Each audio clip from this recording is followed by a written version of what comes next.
Good morning, dear students. In today's video, we shall try to understand lesson number 3 of your civics. Why do we need a parliament? In this chapter, mainly we shall be discussing or we shall be dealing with the term parliament. First of all, people and their representatives. Already we have got in class 7 the process of election, how we elect our leaders to the with the help of the universal adult franchise. So I am not going to all these points now. Let's see. In India, we have a democratic form of government. Everybody knows that India, we have democracy or democratic form of government where all the citizens have been given equality before the law. Here, people elect their representatives to the parliament. In a democratic form of government, all our representatives, these representatives or the leaders like the different ministers, they are elected by the people. Once the election is over, the representatives are elected, then one group from among them forms the government.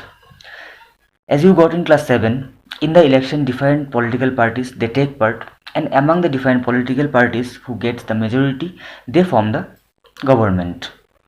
The parliament, which is made up of all representatives together, controls and guides the government. No doubt the majority party, it forms the government, but we cannot say that government is the parliament.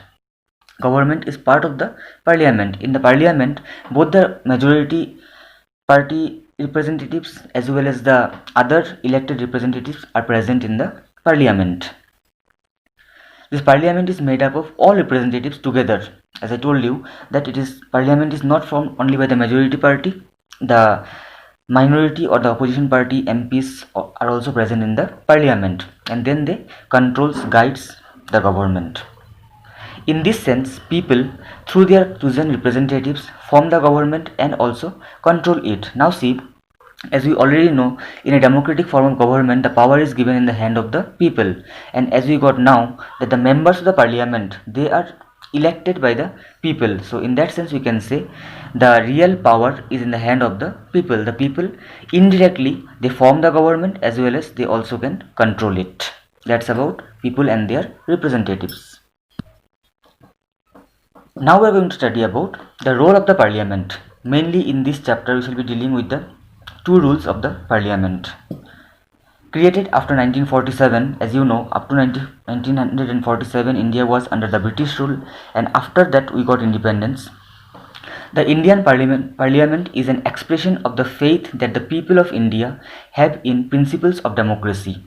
When India got independence from the British rule, democracy was established in India after the year of 1947, and we can say parliament, this is one expression of the faith that the people have in the different policies of democracy. That faith we can say we have expressed with the help of the parliament. The parliament in our system has immense powers because it is the representatives of the people. As you know, all the people together cannot run the country or cannot run the government, and that's why we choose our representative. And these representatives, they cannot do whatever they want because they need to work as per as the wish of the people, because they are the representatives of the people. And that's why we can say the parliament, it enjoys immense power or huge powers. Functions. The parliament needs to perform the following functions. Now we are going to study what are the different functions that the parliament needs to perform. The first one, to select the national government.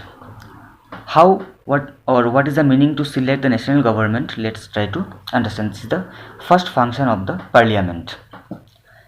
The parliament in India consists of the president, the Rajya Sabha and the Lok Sabha. We can say the parliament in our country is composed of mainly three things. One is the president, who is the first citizen of our country. Then comes the Rajya Sabha and the Lok Sabha. I am not going to explain here about the election procedure of president because you already got in class 7 about that. Here we shall be discussing about the Rajya Sabha as well as the Lok Sabha. After the Lok Sabha elections, once the election of the Lok Sabha is over, a list is prepared showing how many MPs belong to each political party. As you already got in class 7, still let me tell you that in our country different political parties are there, different central political parties are there, state political parties are there. Like we can say at present time, BJP or Bharatiya Janata Party is the ruling party of our country. INC is there, Indian National Congress. BSP is there, Bahujan Samaj Party. These are the different central political parties. Even in some states, some independent state political parties are there. Like we can say AAP is there. It's one state political party. So once the election of the Lok Sabha is completed, then one list is prepared. In that list, what is mentioned? How many MPs belong to each political parties. For a political party to form the government, they must have a majority of elected MPs. I already told you just before some time that if a political party wants to form the government, it must have a majority of elected MPs. Now comes, what is the number of that majority?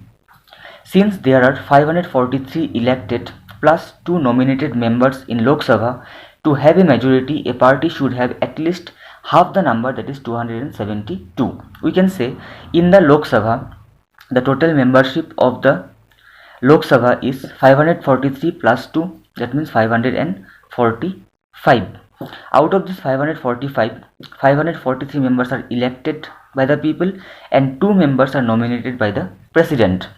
So if any political party wants to form the government, they must have minimum how many MPs? 272 MPs. After the election is over, in that prepared list, if any political party gets 272 MPs or more than that, that particular political party would form the government.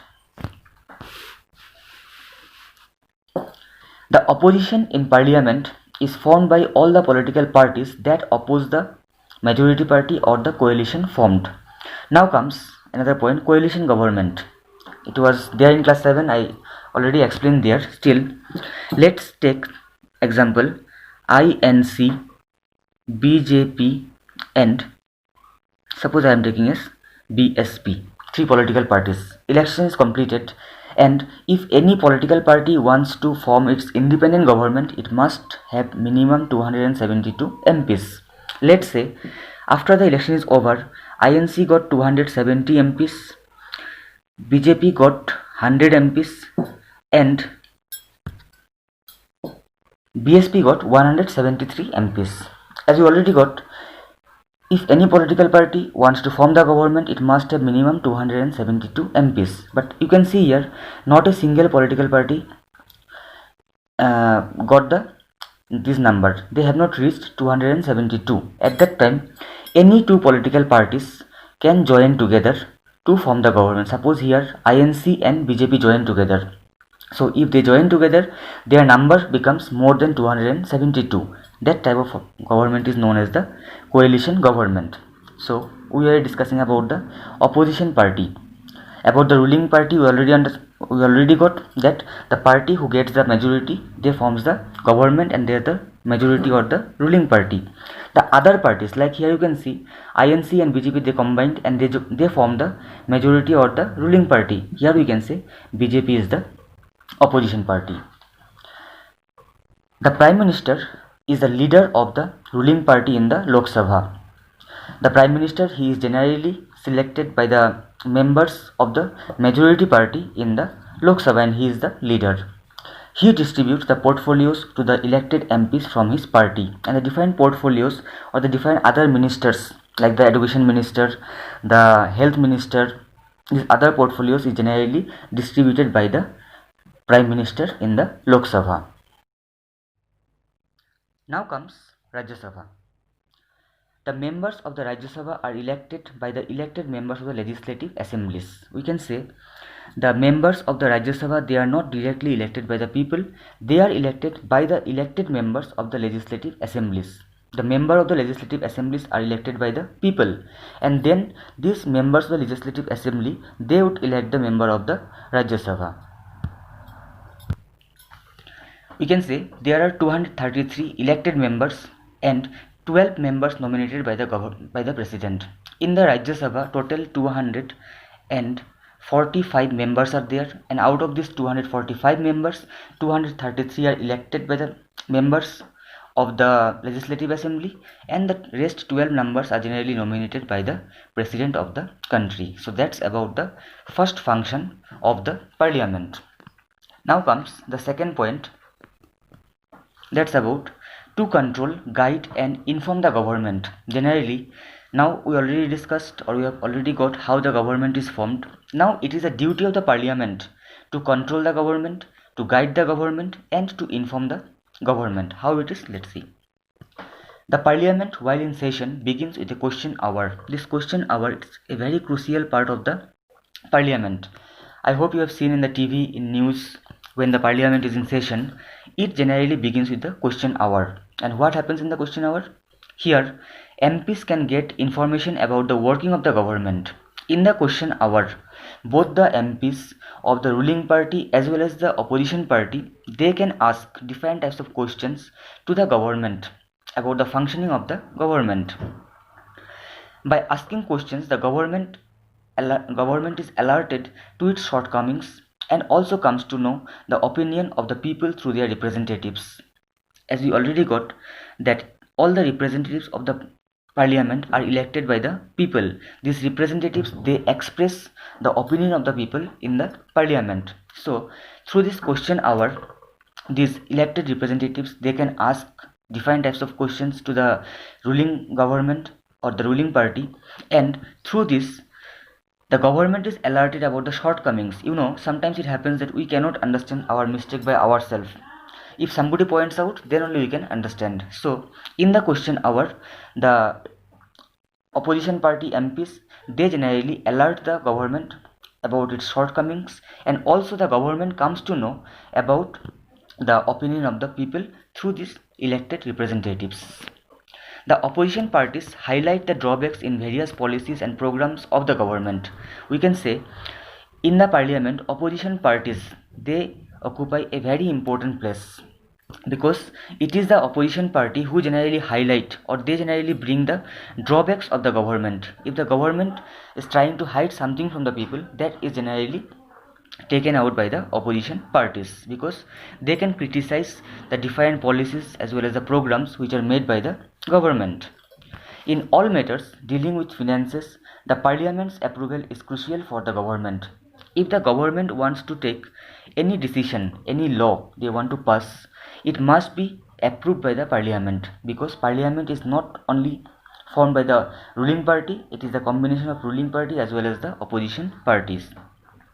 Thus, the Parliament controls, guides and informs the government. So I hope you have understood the second point, how the Parliament, it controls, it guides as well as it informs the government. That's about the second function. The third function is about lawmaking. The third function is about lawmaking, and about this we are not going to deal now, because in the next lesson or in the next chapter we are going to discuss about only this point. Now, the last part of this chapter is people in Parliament. We have already discussed that Parliament is formed of the Lok Sabha, the Rajya Sabha and the President. About President we already know, about Rajya Sabha and about the Lok Sabha we have got. Now comes, who are they? These MPs, they come from where?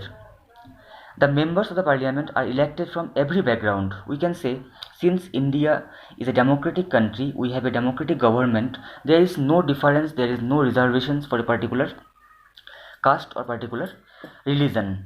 They come from every background. No reservation is there on the ground of religion or caste. No religion has been given priority. No doubt Hinduism is the majority religion and other religions are also present. All the religions are given equality. Even no caste has been given any priority. All are equal.